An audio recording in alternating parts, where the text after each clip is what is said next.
नमस्कार, मैं एजे रॉक और आप देख रहे हैं D7 न्यूज चैनल।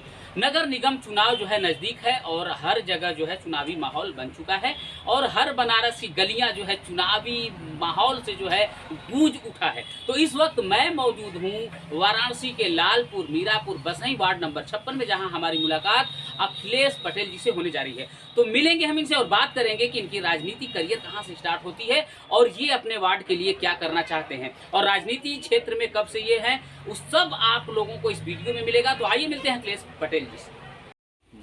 नमस्ते सर। नमस्ते सर। कैसे हैं आप?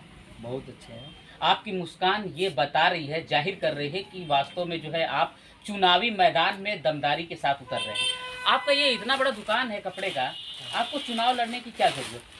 मैं क्षेत्र का विकास करना चाहता हूँ और पूरे क्षेत्रवासियों के साथ मिलकर काम करना चाहता हूँ।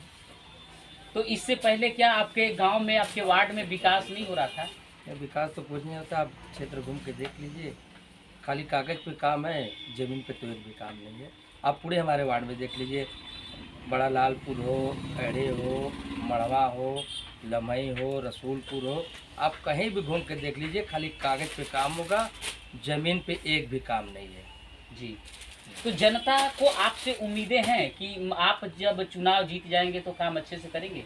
जनता का उम्मीद तो मुझ पे पूरा है एकदम कि नहीं, जब जीतेंगे तो काम करेंगे क्षेत्र में। जी, काम ही काम होगा, बस समझ लीजिए सर जी। जी। अच्छा, कुछ दिन पहले अभी जो है बनारस के पूरी एरिया में डेंगू से काफ़ी पेशेंट जो है मिल रहे थे और इसका रीज़न जो है चिकित्सक बताते थे कि गंदा पानी, गंदगी, मच्छर वगैरह इन सब के कारण जो है डेंगू हो रहा था, जो कि एक जानलेवा बीमारी था। जिनके पास पैसे थे वो इलाज करा रहा था, नियर अबाउट 50,000 1 लाख रुपए खर्च आते थे। जिनके पास नहीं होता था वो जो है ज़िंदगी को भी छोड़कर चले जाते थे इस दुनिया से। तो आप ये बताइए हमें कि आपके एरिया में भी ये कहानी थी, ऐसी घटना थी या नहीं थी, और अगर थी तो इसका जिम्मेदार कौन है? इसका जिम्मेदार तो हम बताएंगे कि ग्राम सभा के प्रधान ही होंगे, क्योंकि सीवर का काम तो कहीं हुआ नहीं था। सीवर जहाँ जाते हैं वहाँ देखते थे जाम में, यहाँ पानी भरा होता था, हर जगह कहीं ना कहीं सीवर जाम, इसलिए वहाँ पे मच्छर होते थे, मच्छर जाके इधर उधर काटते थे तो डेंगू फैलेगा ही। तो हमारा काम तो ये रहेगा, पहले तो सीवर का काम कराएंगे, सीवर का काम होगा तो ऑटोमेटिक बीमारी कम होगा। और ये जो पोखरी उखरी है, गंदा पोखरी है, इसमें न तो पाउडर छिड़का जा रहा था, न कुछ हो रहा था।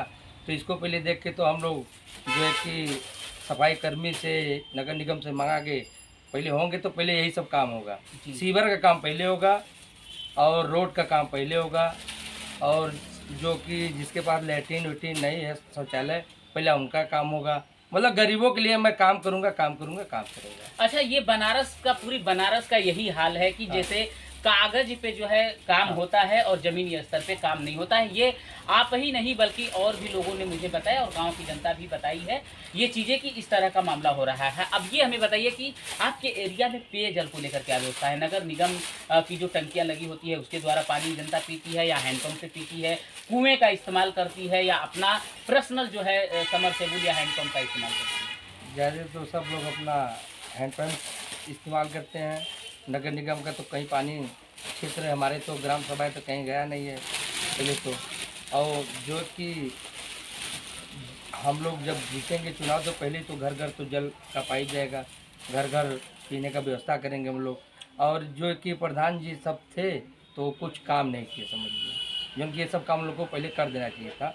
इस समय तो सब लोग चल रहे हैं, अच्छी अच्छी बात कर रहे हैं, लोभ दे रहे हैं, ये दे रहे हैं, वो दे रहे हैं, लेकिन इससे कोई मतलब नहीं। इस बार जनता का मन है कि एक अच्छे व्यक्ति की चुने कि जिसके पास मैं आसानी से पहुँचूँ और अपना काम कराऊँ, उन्हीं के साथ कहीं भी कोई काम पड़ जाए उनको बुला लूँ, तुरंत आ जाए।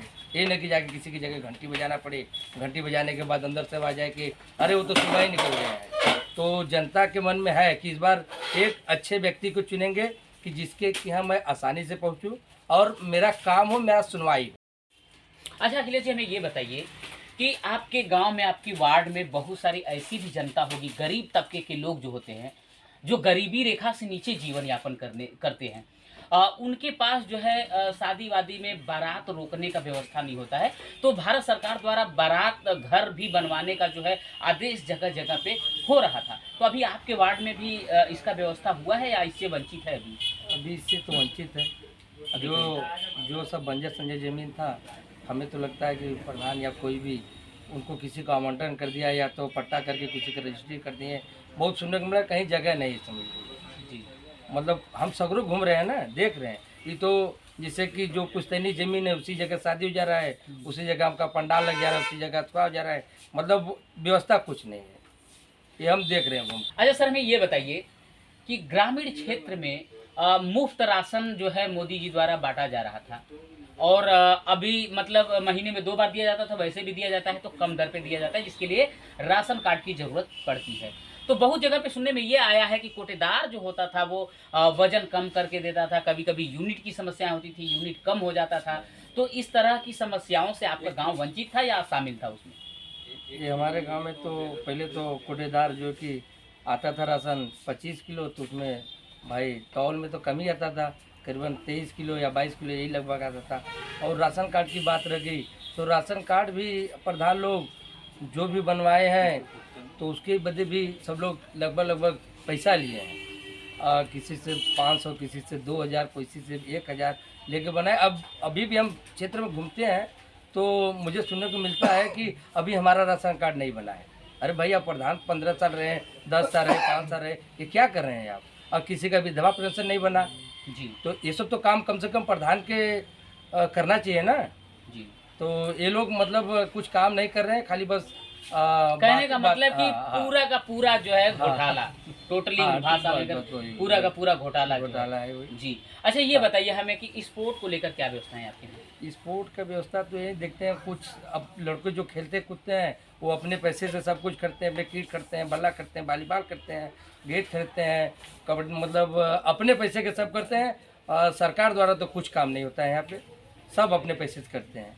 तो हम लोग भी अपने क्षेत्र में घूमते हैं, चाहे जो भी टूर्नामेंट हो या दुर्गा पूजा या कुछ हो, वहाँ हम लोग का सहयोग जाता ही जाता है। खाली आके बोल दे कि जब्बर भैया यहाँ आना है, तो वहाँ पहले हमारा सीढ़ी चला जाता है और जो इनाम होता है उसको इनाम देते हैं। और हम आपसे तो नहीं, पूरे क्षेत्र से एक वादा करेंगे कि जिस दिन मैं पार्षद हो गया तो मैं पूरे क्षेत्र में, अपने वार्ड में देखूंगा या पूरे क्षेत्र में देखूंगा कि जो लड़का ठीक ठाक खेलता होगा तो उसको हम अपने पैसे से खिलाएंगे, मतलब एकदम आगे तक ले जाएंगे। ये मेरा वादा है, समझिए। वादा तो टूट जाता है लेकिन मैं वो करके दिखाऊंगा। जी जी। अच्छा, सर्वप्रथम आप अगर सभासद बन जाते हैं, हाँ। और मैं चाहूंगा कि आप सभासद बने, क्योंकि आप जैसे कैंडिडेट की जरूरत है इस वक्त, तो सर्वप्रथम आपका मकसद क्या होगा, क्या करना चाहिए? मकसद तो ये होगा सर जी कि क्षेत्र में पहले विकास हो, और जहाँ जहाँ मतलब रोड पैड़ा ना हो उसको पहले क्लियर कराएं। पहले तो मैं गरीबों को बस्ती में जाता हूँ, देखता हूँ, तो जाता हूँ तो कहीं यहाँ गड्ढा तो कहीं वहाँ गड्ढा, तो रोड मतलब कुछ खड़ंजा कुछ नहीं बना है। मैं देखता हूँ तो मैं सोचता हूँ कि कम से कम प्रधान जो हो थे उनको कम से कम ये काम करवाना चाहिए। हम जाते हैं तो मतलब क्षेत्र के लोग गाली देते हैं कि अरे वो काम नहीं किया, फलानवा ढेकनवा। तो मैं किसी का बुराई नहीं कर रहा, अरे वो काम किए होते तो उनको ये बात हमें नहीं सुना पड़ता, हमको तो नहीं सुना पड़ता ना। तो मैं पहले तो काम यही सब करूंगा, देखते हुए पूरे क्षेत्र में जो काम नहीं हुआ है, गरीबों के लिए आवास नहीं है, शौचालय नहीं है, रोड पैड़ा नहीं है, तो ये काम मैं पहले करूंगा और गरीबों के लिए करूंगा। जी। जैसा कि आप सुन रहे थे अभी अखिलेश पटेल जी को, इनका कहना है कि देखिए, तालाब में एक मछली ना जो गंदी होती है वो सभी मछलियों को गंदा कर देती है। कहने का तात्पर्य ये है कि जो भी प्रधान रहे हैं उन लोगों ने ऐसा काम कर दिखाया है कि आगे आने वाले समय में ताने और गाना जो है ताने और जो है गाली के सिवा कुछ सुनने को नहीं मिल रहा है। तो इनका कहना यह है कि अगर मैं यहाँ का पार्षद बन जाता हूँ, जनता मुझे सपोर्ट कर देती है, तो इनकी मुस्कान बता रही है कि ये गरीबों के लिए जिंदा रहेंगे और मरेंगे तो गरीबों के लिए मरेंगे, और जो भी सरकारी लाभ आएगा वो 110% लाभार्थियों को ही जाएगा, अन्यथा और इधर उधर कहीं डिसबैलेंस नहीं हो सकता। और ये 110% ईमानदारी के साथ काम करेंगे। तो मिलते हैं और भी वार्ड में और